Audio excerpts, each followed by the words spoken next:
Hey guys, today we have Nimesh and he is having 11 year of experience in Java, Spring Boot and microservices domain. And those who want to give same free mock interview, please fill out the form below in the description. So now let's get started. Hey, hello Nimesh, how are you? Yeah, I'm fine. How are you? Yes, I'm also good. Shall we start? Yeah, sure. Okay. Okay, so Nimesh, can you please introduce yourself and your recent project in brief? I have done my Bachelor of Engineering from Mm-hmm. Gujarat University in Mm-hmm. 2011. Then Mm-hmm. after I have joined CMC Limited as a trainee Java developers, and Okay. after completion of that training, I have joined Aside Solution Mm-hmm. as a same position, trainee Java Mm-hmm. developers, Mm-hmm. and currently working in same organization till 12 Mm-hmm. years. Okay. And my current roles and responsibility and my position is TL engineering too. Okay. So yeah, for the technical perspective, I have worked Mm-hmm. on basic core Java, advanced Mm-hmm. Java, and Spring Boot, Hibernate, and currently working on microservices. Mm-hmm. Uh, my major role of my in this project is to convert the monolithic architecture of my product into the microservice base. So I am the key So this developer. is in progress. This is in Yeah, transition phase. this is in transition phase. Okay. Okay. Yeah. And parallelly, I'm managing the teams of the five peoples who are Mm-hmm. going to develop new Mm-hmm. functionality into the coming upcoming features for that. Okay. So basically, also that is from the Spring Boot side. Yeah. Mm-hmm. Okay. Yeah. Okay. So may I know what are the challenges you guys are facing converting this monolithic to microservices? Yeah, the main thing is for the see, this is a monolithic application, so everything will be in a one services, right? Mm-hmm. So we are facing for the functionality breaking, one of the main things.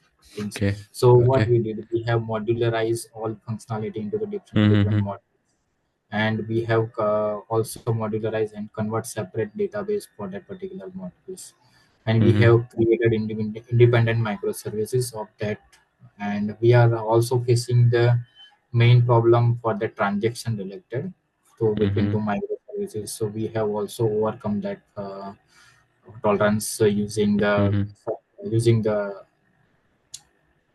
Saga design pattern, as you know that. Saga That design. So Saga can design. you give a brief on this Saga design pattern? Yeah, definitely. So Saga design pattern is work on the two features. Mm-hmm. When we can say orchestration, and there is another one, but we have used orchestration. So Saga is doing what? So for example, two microservices communicating between two each other, and Mm-hmm. one transaction is dependent in second microservices. Mm-hmm. First microservice A transaction is committed, but Mm-hmm. B transaction was going to fail. So we obviously need to roll back the transaction from the A microservices, but Mm-hmm. that transaction is already committed and we don't know that that transaction is failed. So what we have implemented? We have Mm-hmm. implemented Saga design pattern. So when the first transaction is completed, then it will shoot the message. Mm-hmm. We have configured one messaging service, Kafka design. Mm-hmm. So that are going to send the message into the Kafka, and if that transaction, microservice B transaction is failed, Mm-hmm. then Mm-hmm. it will going to send a fallback message to the that messaging service, and microservice A will be receive that message, and that Mm-hmm. transaction will be rolled back. So we have overcome that, something like that. Okay, Uh, okay. in a real Very. time example, we can say that we can take an example of application Zomato. Mm-hmm. So they are working something like that. Okay, okay. The order is completed, but or it is not deliverable. Then Mm-hmm. whole Okay, okay. transaction needs to be rolled back. So it will be working Mm-hmm. something like Okay, okay. so. Nice. So, in microservices architecture, what's the difference between fault tolerance and resilience? Yeah, for resilience, we have used resilience 4G for the circuit breakers to Okay. implement the circuit breakers. For Uh-huh. example, if any microservice or Mm-hmm. any server call is getting failed, so and the Mm-hmm. client will be not affect of that service failure. So what Mm-hmm. we have implemented, we have implemented circuit breaker to Mm-hmm. overcome that challenges, and we Mm-hmm. have returned a dummy response to that end users. For Mm-hmm. that, we have implemented circuit breakers, and circuit Mm-hmm. breaker is working for the three steps. Mm-hmm. First tabs is close, second is Okay. half open, and third one is fully open. So we have Okay. implemented in between some intervals. So Mm-hmm. if that call is falling for the three times, four times continuously failing, then it will be Mm-hmm. go for the half open, Mm-hmm. then the fully open at the end. Okay. So Okay. for that we have implemented, and using the at the red circuit breaker annotations, we have implemented Mm. fallback method, and using the fallback method, we have returns the dummy response to the end client. So, Nimesh, I will like to share one important thing with you. Actually, we had launched complete interview preparation material, structured step by step by myself, experts, and MNC's interviewers. And the best part is that now no one need to go anywhere else to prepare interviews. There is a 99% chance that interviewers will ask questions from this material. So basically, it Okay. contain a lot of material categorized by experience level. Means each experience level has different material with all possible interview question and answers for Java, Spring Framework, Maven, Git, Spring Boot, Spring Security, Spring Data, JPA, Kafka, Microservices, Java coding questions, Stream API coding questions, and many more. I have provided the link to get this in the below description. And if someone needs this material plus two real client enterprise projects for reference plus one-on-one lifetime doubt sessions and referrals to the big MNCs, then they should check the interview preparation kit. I will provide the link for this as well in the description below. So now moving to our interview. Okay, so Nimesh, what happens in your application if the database is down or unavailable? Okay. Mm-hmm. Database down or unavailable, you mean to Mm-hmm. say. Yeah, yeah, database is not available or uh, database is down.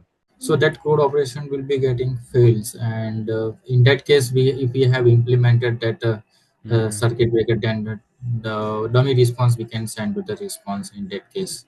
If Okay, that will okay, be a okay. transaction will be getting failed, Mm-hmm. and we have also implemented Mm-hmm. failure queue in Kafka. Mm-hmm. So Okay. whatever transaction is getting failed, then it will be that message will be goes into that particular queue, and Mm-hmm. we know that database is goes down. So when this is getting up, Mm-hmm. then that transaction will be initiated from that Kafka, and that transaction will be completed. So we have implemented something like Mm-hmm. that. Okay, If okay. any Nice, service or nice. database is getting failed. Mm-hmm. Okay, okay. So imagine a critical service in your application fails because it cannot connect to the database. So how would you ensure that the rest of your applications remains functional? Like what are there might have multiple solutions for this. Just highlight the solutions only. What? So Spring using the Spring actuator, we can know that all applications is getting is healthy or not, right? That is the Mm-hmm. one way. Yeah, yeah, yeah. And we have also implemented the internal console key. So all the Okay. application host is hosted into that console, and using Mm-hmm. the console monitor, we can find out that all application instance is getting up or not. So we Okay, have done okay. something like Mm-hmm. that. Yeah, yeah, got it. Do you know the difference between optimistic and pessimistic locking? No, not very much. Okay, okay. Optimistic locking, I can give you a brief.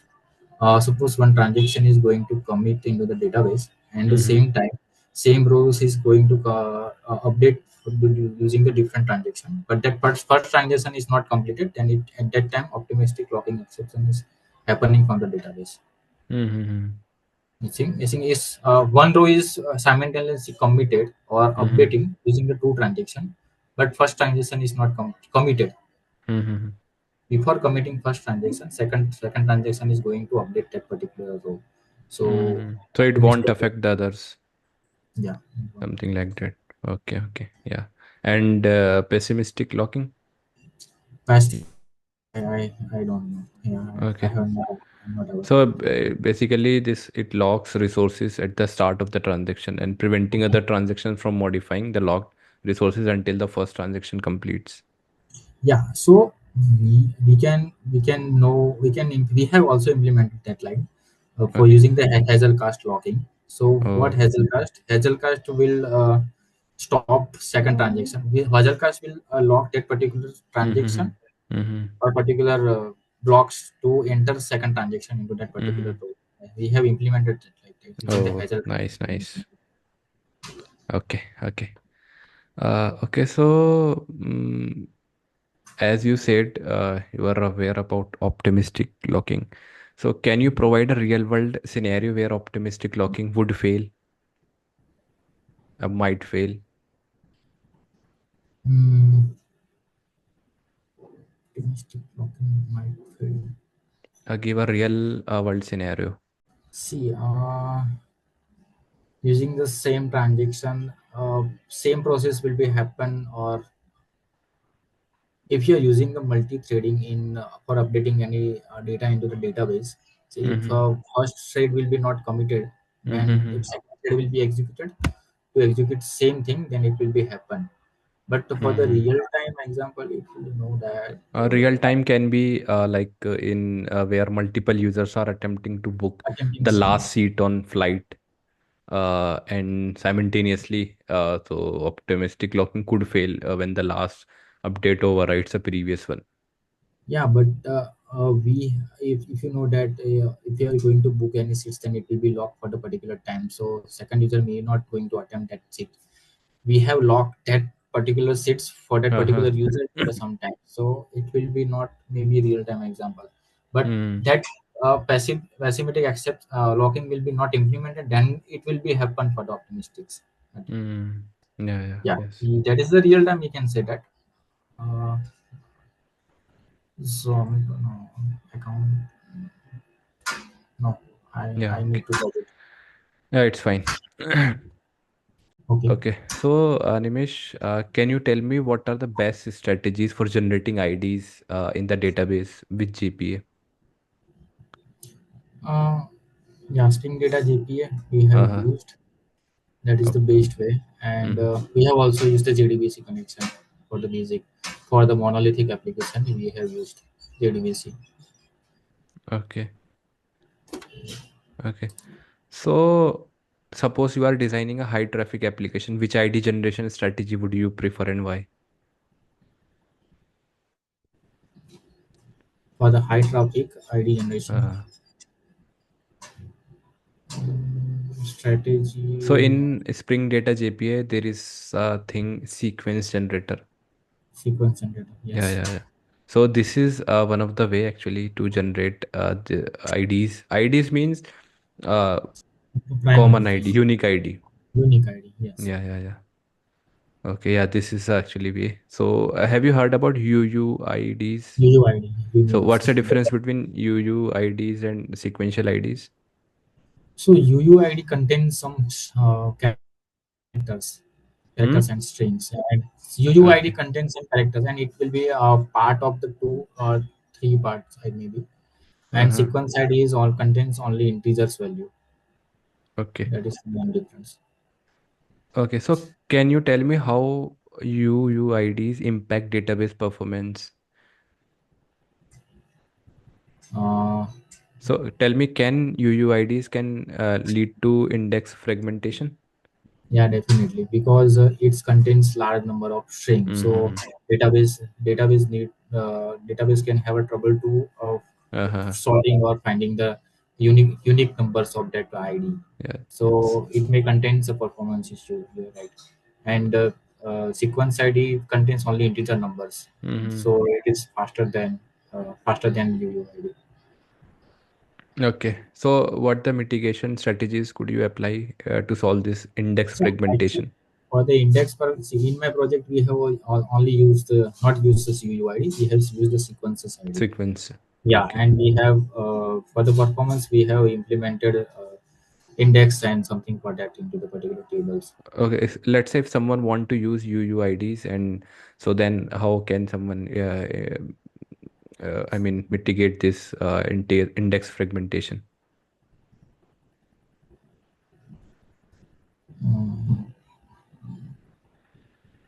Yeah, for the indexing purpose, I think we haven't used the UUID, but Mm-hmm. yeah, in Arango we have used the UUID for the indexing purpose. Okay. But Okay. how that I don't know. Hmm. Yeah, it's fine. Okay, so Nimesh, if an API gateway goes down, so how would you identify and resolve the issue?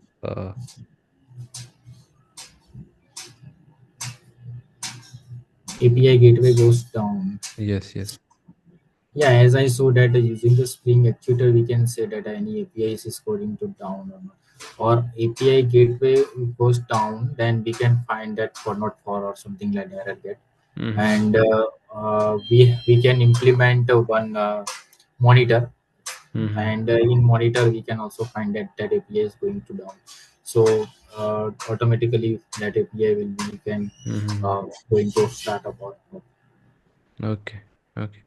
So, uh, did you face any uh this issue like API failed issue during your career?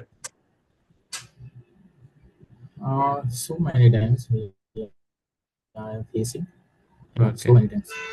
Okay. Because Okay. since last 2 to 3 years we are going to develop from we are working on microservice, and we Mm-hmm. have deployed that microservice into the Mm-hmm. production environment and something like that. Mm-hmm. So in that case we have dockers and kubernetes Mm-hmm. for deployment and something like that, so that Mm. all the microservices is managing by that as well. Okay. Okay. Got it. Okay. So moving ahead, uh, in Java, why does the static block execute before the main method? Static blocks executed before the, Yeah. Yeah. yeah, I know you are any just a Okay. Okay. minute. Yeah. Yeah. It's fine. Fine. Okay. So, do you know about system.exit in Java? System.exit. Yeah, program will be terminated. System dot Okay. exit. Okay. So, do you know what happens internally when system.exit is called? Program terminated and your servers goes down. Mm-hmm. Okay. But in one case, it will be Okay.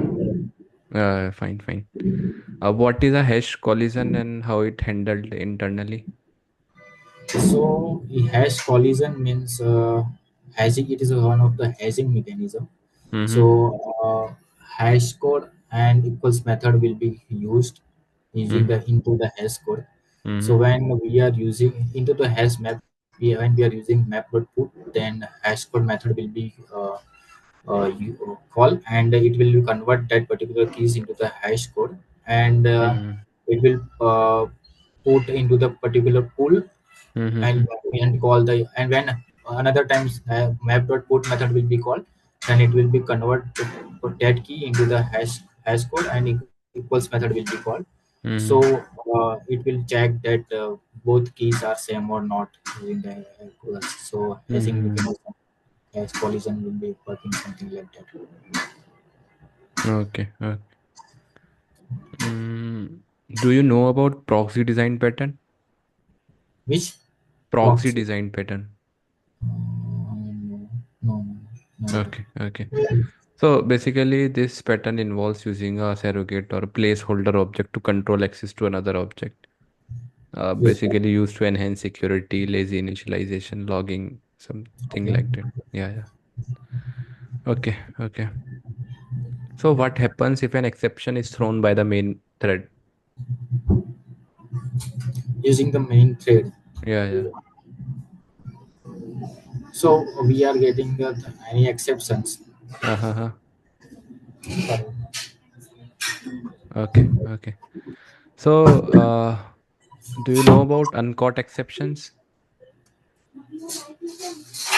You mean to say is a compile time exception and runtime exception? Yeah, yeah, yeah.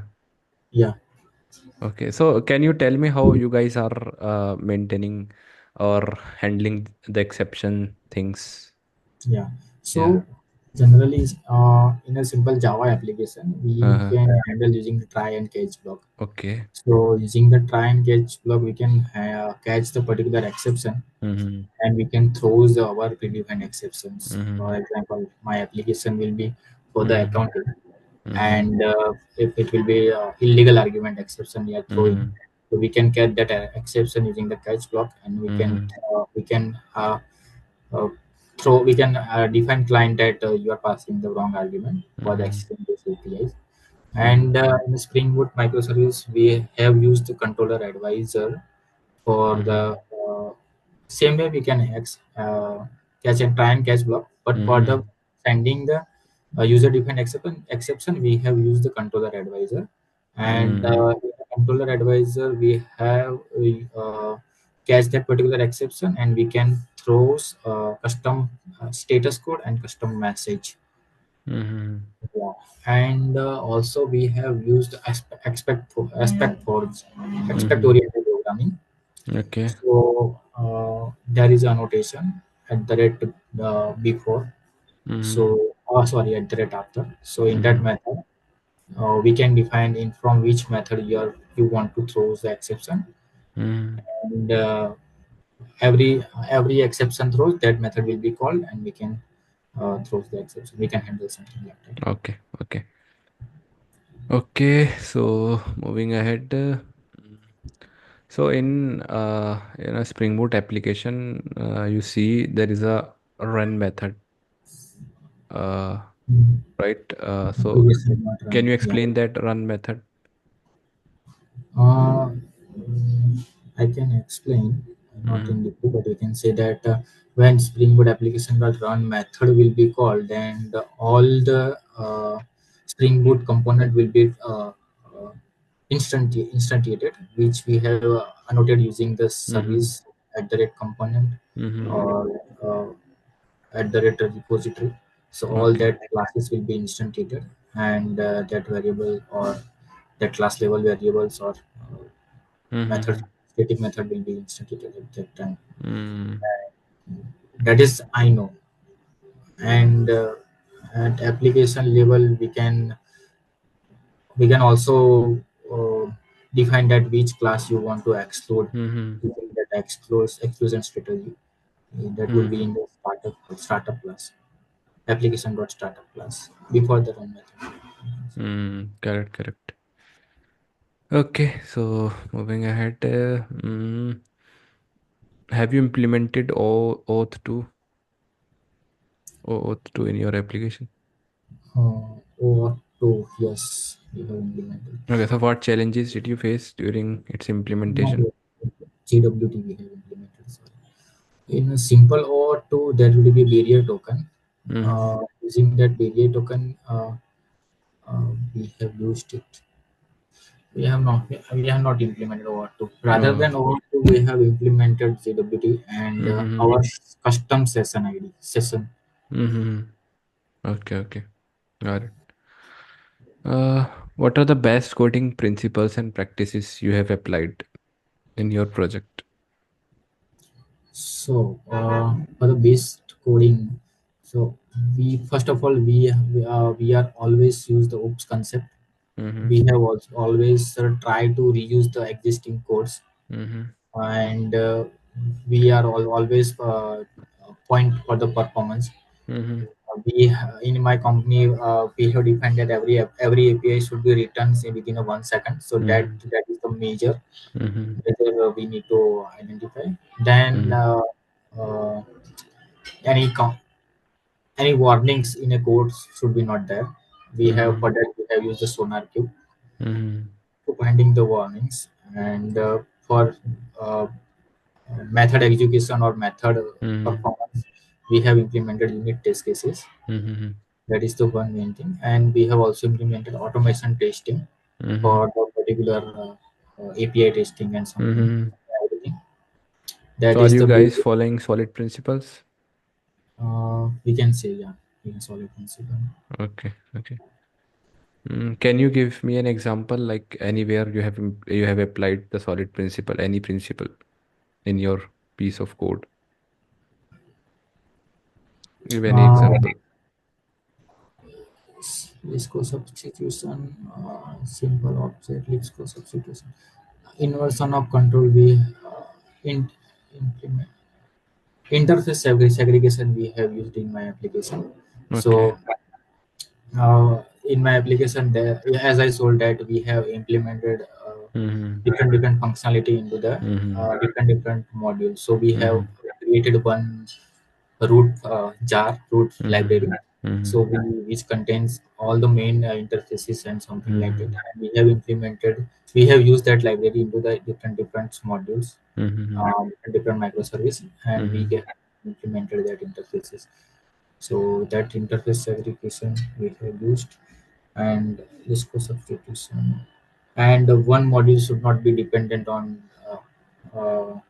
lower level, higher level modules should be not dependent Mm-hmm. on lower level. That will be we have also implemented. So Okay. Okay. How do you measure code quality? for the code quality, we are using the Sonar Cube. Okay. Yeah, and we are going to raise the pull request in the Mm-hmm. Bitbucket. So Mm-hmm. every single person has to review and also has to review by the developers, so that developers Mm-hmm. can understand that what we have developed. Mm-hmm. So Okay. Sonar Cube, that is the main thing for the compilation or warnings to resolve it. Mm-hmm. And for the function breaking and something like that, we have, as I told, that unit test cases and automation testing Mm-hmm. that are implemented. Okay. Okay. Okay. So, uh, as you said, you recently migrating monolithic architecture to microservice one.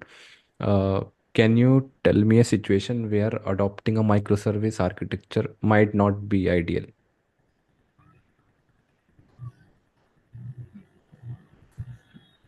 Adopting microservices.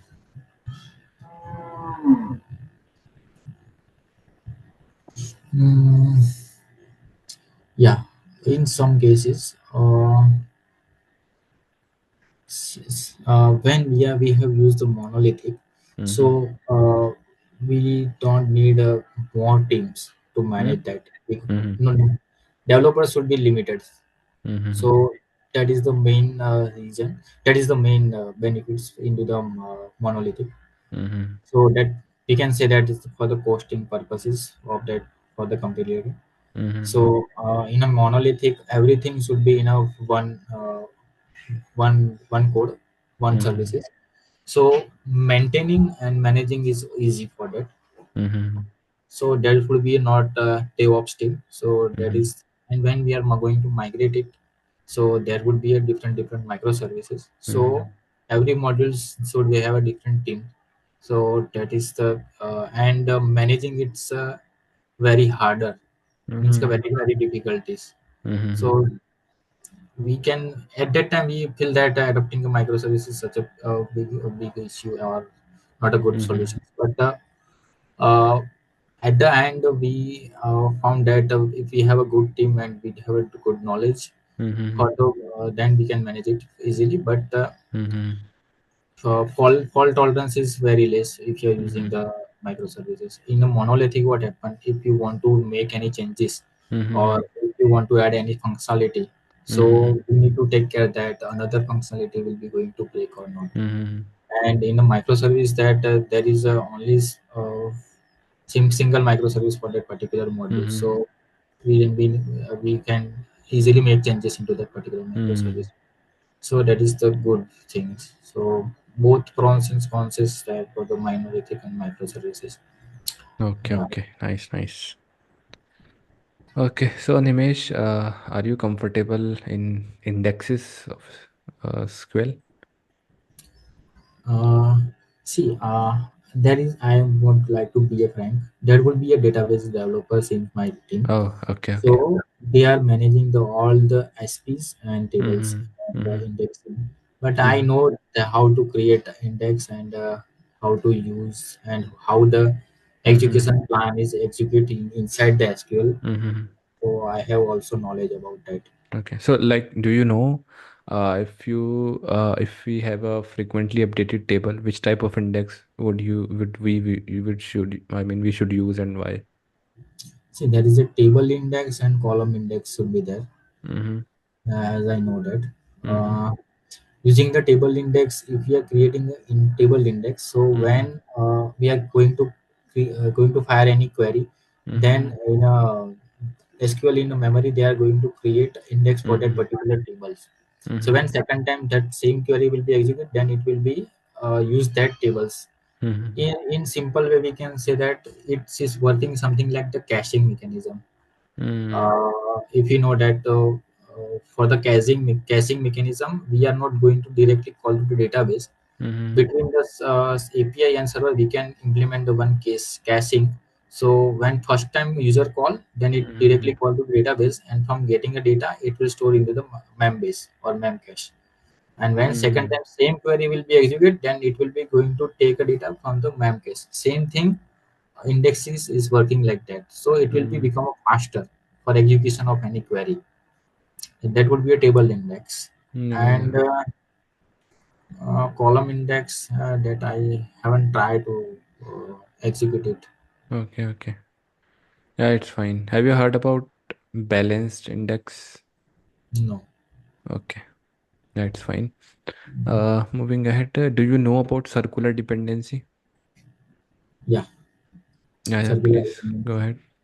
Yeah, suppose if you are going to use any dependency, and Mm-hmm. that dependency internally going to use that first dependency, so Mm-hmm. it will be called a circular dependency. For example, there is a library 1, Mm-hmm. library A is dependent on library B, library B is dependent on library C, but Mm-hmm. internally library C maybe use the class of library A. Mm-hmm. So in that case, it is a circular dependency. We Mm-hmm. can say that. Okay, okay. Moving ahead. Mm, so, mm, why are unit test cases important, and what's the code coverage in your application, and what is a standard percentage for the code coverage? Yeah. So basically, standard percentage is 85 percentage Okay. of any code coverage in Uh-huh. standard basis. But we are allowing developers to cover code into till 90 percentage, Okay. because we are going to ask developer to also write the unit test case for the exception blockage also, Mm-hmm. and we are also going to ask them for the finally blocks will be also always execute, but Mm-hmm. we are forced. So 90% should be compulsory, but 85 percentage is fine. So minimum is 85 percentage. Minimum is And 85. yeah, why unit test is important? So the basic is that suppose if we have implemented one method, Mm-hmm. and we have writing the unit test case for that, right? Mm-hmm. So when another developer is going to make any changes into that methods, so they know that that functionality is already worked Mm-hmm. before into that using that unit test cases. Mm-hmm. So if we are going to add then both the functionality, their implementation and previous implementation should be worked. Mm-hmm. So if they are adding, then if unit test case will be failed, then we know that that functionality is going to break. So unit test case Mm-hmm. is also important, and it is Mm-hmm. also testing the behavior of methods, Mm-hmm. not Got it. actually not actually functional testing, but behaviors of method it will go Behaviors of into methods. business logic, we can say that. Hmm. Okay. Yeah, correct. So, Nimesh, are you comfortable in writing coding by using Stream API, Java 8? Yeah, I have a little bit know that Java is to APIs, Okay. so it's So, will you be able to write a code to merge two unsorted arrays into a single sorted array? unsorted. Let's say you are given two unsorted arrays and you have to merge these unsorted arrays, and output should be a single sorted array after merging these two unsorted array.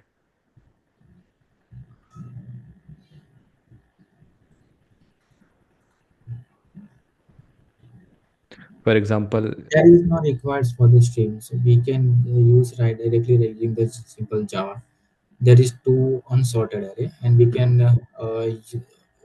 take a mm-hmm, third array, and we can add to these two add all. Using the add all, we can add both two array into that third array, and mm-hmm, using the simple collection dot sort, we can sort that into the one array. So stream okay. is not required, so I think so. No, no, it's fine. We can do without Stream API as well, but I just want to know like what would be your approach if you will solve through if. If the constraint is only stream API Java,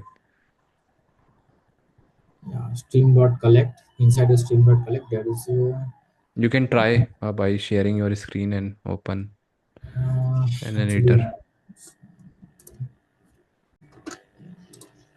actually, yes, list of Mhm. string, right? Yeah. Take list of integers and put array like in first array like array1 take arr1. You can take value 321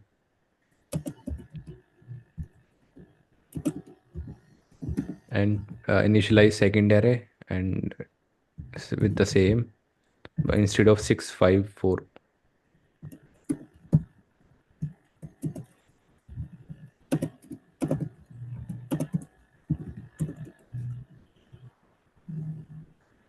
Now merge these two array and add all the values in array 3 and that should be sorted. But I'm not sure, but I can try.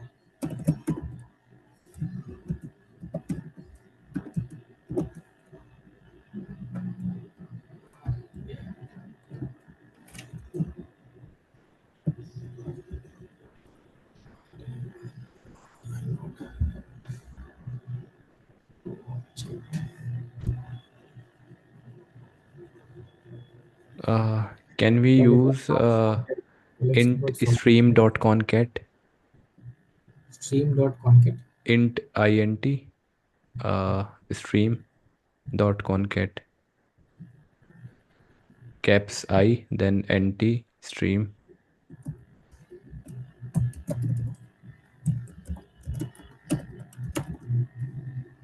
Yeah, then we can put two arrays. But I think stream we require stream concat is But before that we have to convert that array into the stream array sort stream something like that. is, is not stream.